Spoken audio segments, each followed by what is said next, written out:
Hello, darlings. You've all heard of Marilyn Monroe. Some of you know Bridget Bardot. Well, now it's time for the Cognac Show. I said cognac, ooh, ooh. I said cognac, ooh, ooh, ooh. I'm a bubbly blonde, fabulously dressed to impress. One-of-a-kind girl.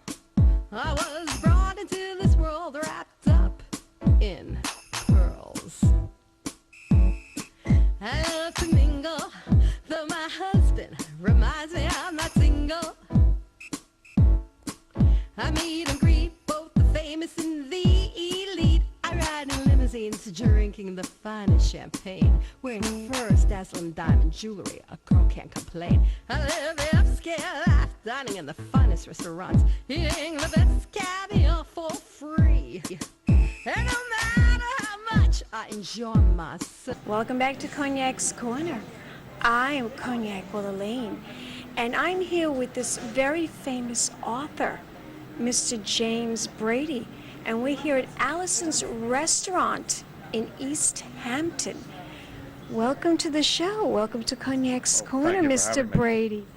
This is an honor to be interviewing an ex-Marine. Tell me, darling, what was your inspiration for writing this book? Well, you write what you know, and one of the few things that I know is about the Marine Corps and Marines at war. I was a Marine officer in the Korean War in 1951-52. I've written 6 or 7 books about the Marine Corps, as well as a number of screwball comedies about the Hamptons and other kinds of books. But this particular one is called Why Marines Fight, and it's a book about motivation. It seemed to me, in reflecting about it, that whether it was a so-called good war like World War II or an arguably lousy war like Vietnam or Iraq, that Marines still did a very, very good job, and they were very efficient fighters, and they were very, very effective at war. And so I ended up with about 45 or 50 Marines from those 6 different wars.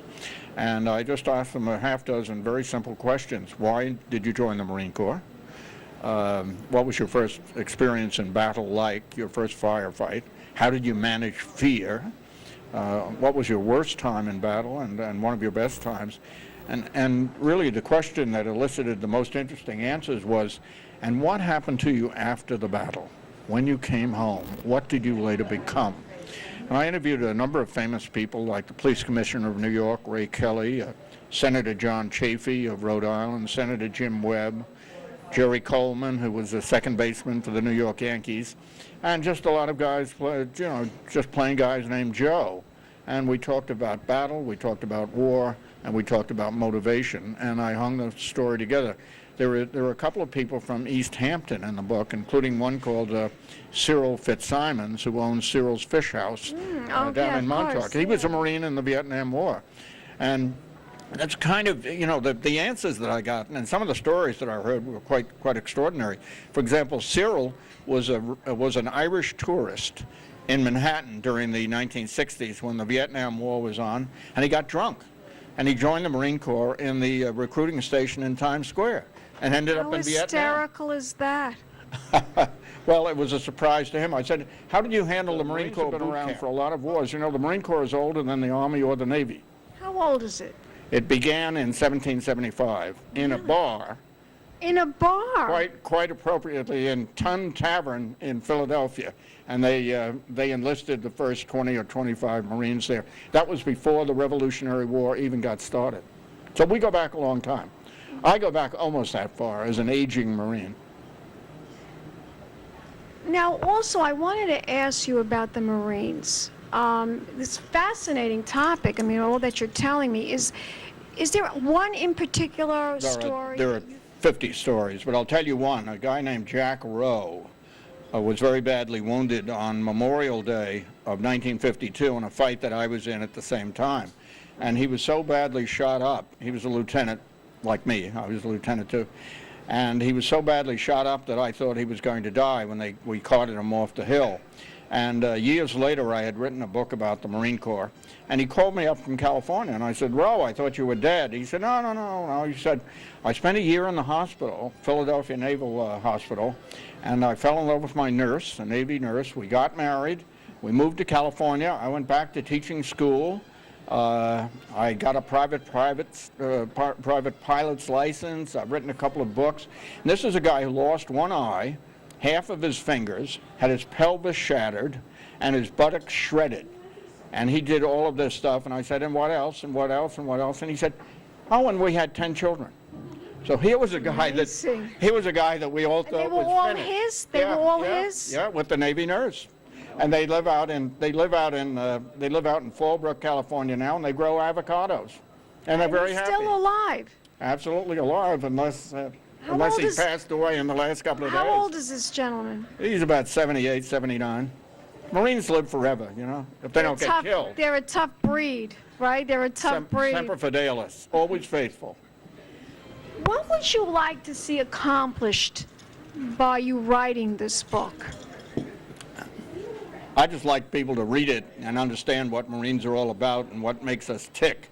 On a larger scale, I think the Iraq War is an absurd mistake by this country, by its government. So many people do, darling. I just wish we would end the war and get out of there and concentrate on Afghanistan, which is a much more difficult and important. So I throw French into my conversations whenever I can. Well, my name is French. Oh, cognac. Yes. I've had cognac once or twice in my life. Yes. But the brand in the bottle. Tell me, darling, is there a website that my audience can go to find out more information about you and this book? Yeah, it's on Amazon.com. You can read about it there. You can read about me if you Google me. This is my 17th book, and I'm working on my 18th now. So I have something of a track record. Yep. Okay, we'll be back in a moment, darlings, with more celebrity interview. Keep watching.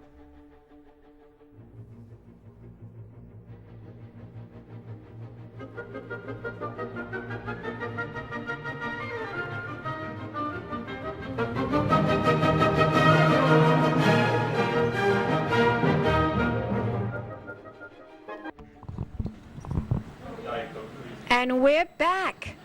And here is Mr. James Brady's book, this fascinating book, Why Marines Fight. Well, I want to thank you very much for this fabulous interview that you just did with us. You're going to give me a kiss goodbye, Mr. Brady? Or can I say James? James. Jim is fine. Give me a kiss. Okay.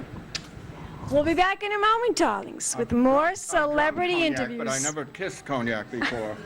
You've all heard of Marilyn Monroe. Some of you know Bridget Bardot. Well, now it's time for the cognac show. I said cognac, ooh, ooh. I said cognac, ooh, ooh, ooh. I'm a bubbly blonde, fabulously dressed to impress. One of a kind girl. I was brought into this. This has been a Crybaby Productions, darlings.